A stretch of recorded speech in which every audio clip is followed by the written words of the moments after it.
I thought I would avoid the conversation, the exhausting conversation. I've lured you in. Yeah, but I just want to remind people that 5 days from now is Selection Sunday in Omaha, and Creighton will be announced, and especially Omaha, which will be going to the tournament for the first time. Just want to keep pointing that out.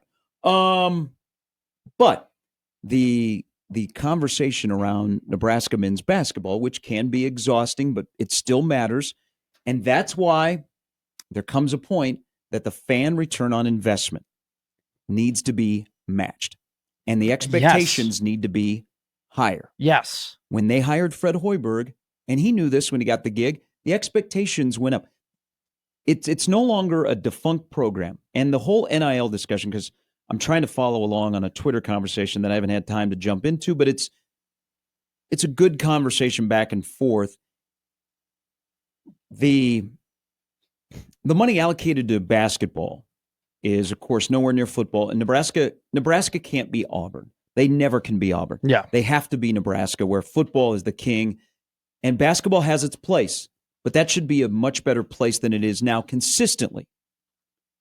Auburn wants to be really, really good in football, and that's their sport. They have the right guy, and they're one of the best in the country. That's the whole Penn State, Oklahoma, Nebraska conversation for football schools when it pertains to their men's basketball compared to Auburn, which is a football school in a football state that basketball has become the top one. But the NIL conversation, and this would be,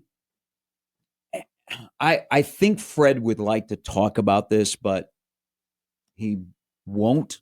But someone needs to, so that we got some clarification on what the monies look like. But I still go back to this. If you win and you believe in something, the monies will come. Look at this. Nebraska football. They continue this path. They win this year. You don't think there'll be money? People will find money. Oh, my God. They will give it to them. People are sitting on money.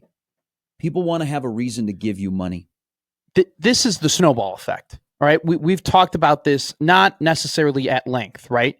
But to the point where it's important that this team consistently makes tournaments so there can be a tradition, so there can be a trajectory, so you can have a better shot at getting better prospects, so you can have a better pitch at prospects, so you can get actual dudes. And when you get actual dudes and you start winning more, then you get more dudes. And when you get more dudes and you get more wins, you get more money. And that's kind of where it starts. And that's why this year was so pivotal in the understanding that making a tournament, going back to back, winning a game, proving not only to your fan base, not only to the athletic department, but to players who are prospective recruits that, hey, we are going in the right direction, right? Because there are so many aspects that this plays into. Proving to the athletic department, hey, you give us this, right? Or you give us this budget. Look what we can do with it. Hey, imagine if we got more. Imagine if more was allocated. Hey, look at this fan investment that we have now when we are a fringe NCAA tournament team. Imagine what we would have if we were a consistent 4, 5, 6 seed. Same thing with the players. Look at what we've built. You can be a part of it, which is why, yeah, the 5-game losing streak sucked. It was terrible. It was awful. And to end the season that way was not just a terrible morale consequence. It was just like a massive step back for this program. They can't, but they should not play any more basketball this year. It was a massive step back. Good luck getting guys engaged. Why would they be? I mean, they're biggest game of the year. They were not engaged. You're telling me they're going to Vegas, and I, as a fan, and I will watch, that I should be engaged. But on the biggest game of the year, they were not engaged before a home crowd that tried to will them to a victory over a chief rival. Get that stuff out of here. Mm-hmm. Let's shut her down. Let's make it dark. Because it's exhausting and it's frustrating. And it's what Nebraska basketball has been. And what's the right cure to it? Is it the guy that is the coach? Is it a player? So I go back to a question here. This upcoming year. And this is a huge offseason because not only are you going to have a lot of spots open, you also, before revenue sharing kicks in, there is going to be a ton of money out there in the market for men's basketball. Like Markell Sutton will get paid more than Frankie Fiddler did. Now, I think Markell Sutton. That's a great insight. I think Markell Sutton is the greatest Omaha player to put on a uniform in the Division I era. I mean, he led him to a Summit League championship, and led him to an NCAA tournament. He's the player of the year. He's the tournament player of the year. But timing is everything. Before there are more deals that are scrutinized and under an umbrella, you can be willy-nilly and spend like you're going, you can spend like you're the governor and the former governor in South Dakota and she's doing everything. That was the big story up there. Like her expenses, like out the door as the governor of South Dakota, Netflix, like all this stuff. And I was like, oh my God. Like right now, you're going to be able to spend a ton of money. So there's a gob of money that is out there that can either be good or bad for Nebraska, probably more of a challenge. But you got to spend the right money. And Fred's big thing. Like Fred in the past in the portal at Iowa State, the guys had to sit out a year so he could kind of vet them and get an understanding for them and figure out their right buttons, good and bad, and how they would meld when they get eligible. In this day and age, you got to work quick. Okay? Absolutely. So you're on the fly. You don't have a chance to vet guys, and you've got to get the right mix. And he's chosen to do that. 2 years ago, they got the right mix. This year, they didn't get the right mix, and they panicked, and they spent some money on guys that, their funds got out in the locker room, and people were scrutinizing, hey, are you the return on investment? So it's all encompassing. Yeah, it all comes together. It's a conundrum, but if you win, like you were alluding to, monies will happen. But you have to have a belief that the person that's in charge, okay, you know what? I've been holding on to 5K. I don't know what 5K is going to give me. It's probably not going to give me a point guard. But you know what? That's 5K that I'd like to donate that I've been holding on, and now I believe in the guy there. So here it goes, okay? Look at Nebraska's NIL for volleyball. You would think John Cook to Danny Busboom Kelly. A lot of people leaving DBK. Okay, so there's money is going to continue to flow there. Fred, I keep going back to this. I did not like last night. Okay, Fred had to be on his radio show. Glad he did it. And that's what you do after a year like that is, trust me, people, we're going to get this fixed. But I didn't like Fred Hoiberg pleading for his job. I wanted Fred Hoiberg to go, you know what? I'm the guy. GD, I'm Fred effing Hoiberg, and I've done it before, and I'm going to do it here. I haven't done it yet. And do you believe in me? That's what it comes down to. Do you believe me? Does my boss believe in me? Does the fan base believe in me? Does my staff, does my players believe in me? Because I believe in myself. And it's almost, I wish we could fast forward to next year, but it's going to be a long offseason around here. Long offseason around here. You got to do a little bit more with less in order to get more. That's just the point. But I'm over this. Okay? I don't want the sneaky athletic guys playing at Nebraska where they got to go work so hard. Why can't Nebraska basketball go out and get dudes? Okay, dudes that are difference makers. We don't have to go, oh, God, I hope they play well. I hope they play hard, and that's the only way they win. You know what? I want guys that can go and clean the glass. I want guys that can put it on the floor and get to the rim. I don't want, let's be grinders. But they've gone after some of those guys, and they've been unable to get them. And maybe that has a... Why are they not able to get them? Are they not able to get them because they're Nebraska? No, it's a mix of tradition. This is the only team in the Power 5 era, or Power 5 team, that hasn't won an NCAA tournament game. They don't have any program tradition. Secondly, they have... Let's not act as if Nebraska basketball from an NIL perspective is absolutely poor, okay? They have money to spend, and they spent money this year, and they spent it in the wrong places. But another fact is that they are not at the top, right? They are not at the top of the level in the Big Ten Conference, right? So that has something to do with it. And this is why I always go back to, you need to build program tradition so you can give yourself a little bit more leeway in trying to pay for these dudes. That's the problem. When you don't have program tradition, when you're not going to the NCAA tournament all the time, when you're the only program that hasn't won a game, you have to pay more in order to go and get some of these guys. This is the problem. And they don't have that money. This is the Fred problem. Fred loves the mix of the locker room guys. And he did shift from let's go get a star, and he had to go to let's get grinders. Okay? If you're in that situation where you want a good mix of players, don't you want the guys coming to your school because they're coming for you and not the paycheck? Yeah, sure. That's not the reality. That's just not where we're at. Okay. I know what you're saying, but that's not where we're at. Let's go back to a year ago. Okay.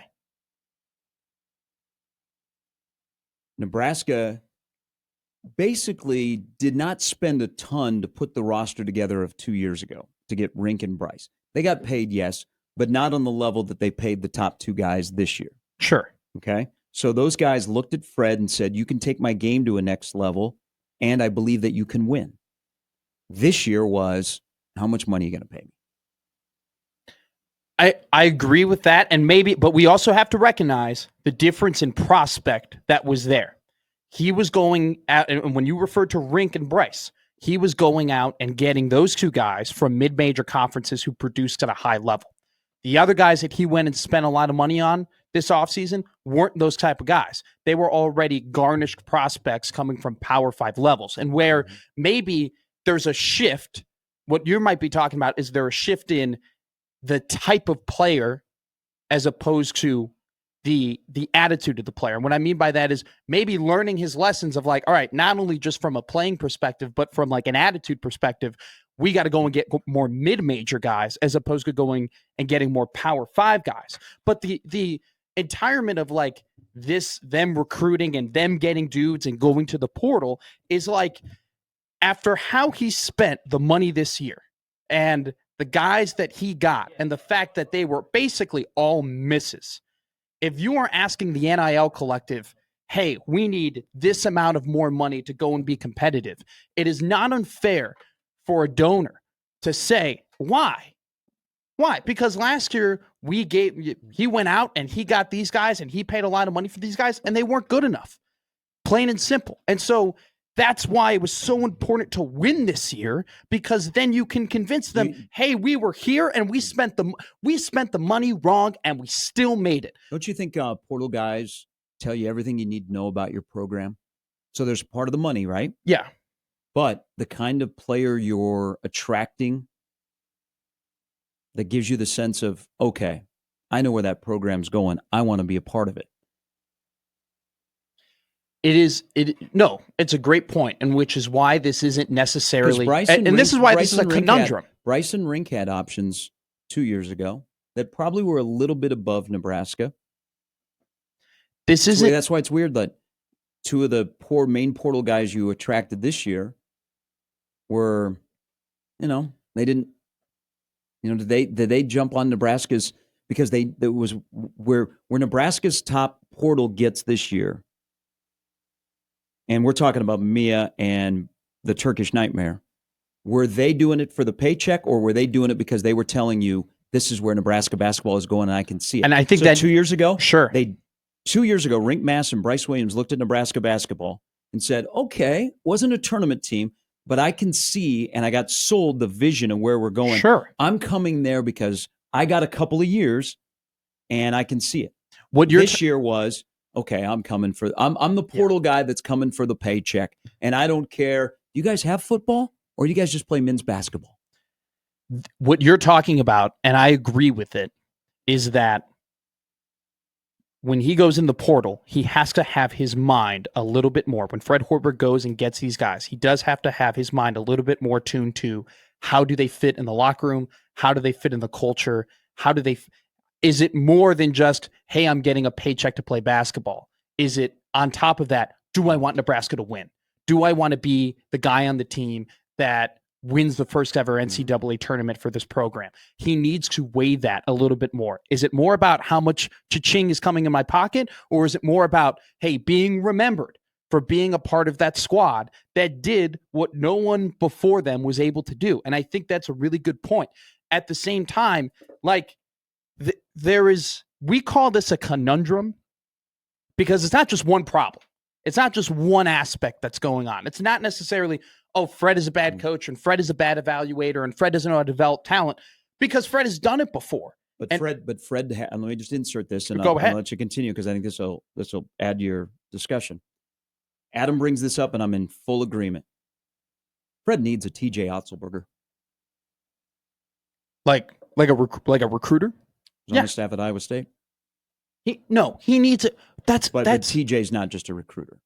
TJ's a great coach. TJ has a great eye and a great sell. What we are talking about is we're talking about price, money. Nebraska needs a recruiter. Nebraska needs a pitch that, like you said, doesn't make it all about money. That it isn't the only factor that you're going to go, that is going to get a prospect to come here. They have to actually build something that makes a guy want to go, you know what? I know that this school wants to give me $900,000, but Nebraska is giving me $800,000, and I'll take that gap to go and play at Nebraska because I know that in the future that's going to lead to me making more money. That's what they need. And they haven't. Fred has failed to build that tradition this year in order to give himself the opportunity to do that, which is why we keep having these combos around money, money, money. But if he were able to make the tournament this year, there would be more money because more people could buy into what he's doing. Should we be having a conversation about coaching? I think, well, this is and you know my opinion on this. When you're saying in January, we need to be more locked in and we need to be, more of a defensive identity. And then it's March and you're saying the same thing. That's why I set this up. That's a conundrum. failure. If this was all about coaching and Fred was a bad coach, X's and O's, and they were just abysmal, then this is an easier conversation. Absolutely. Yeah. Absolutely.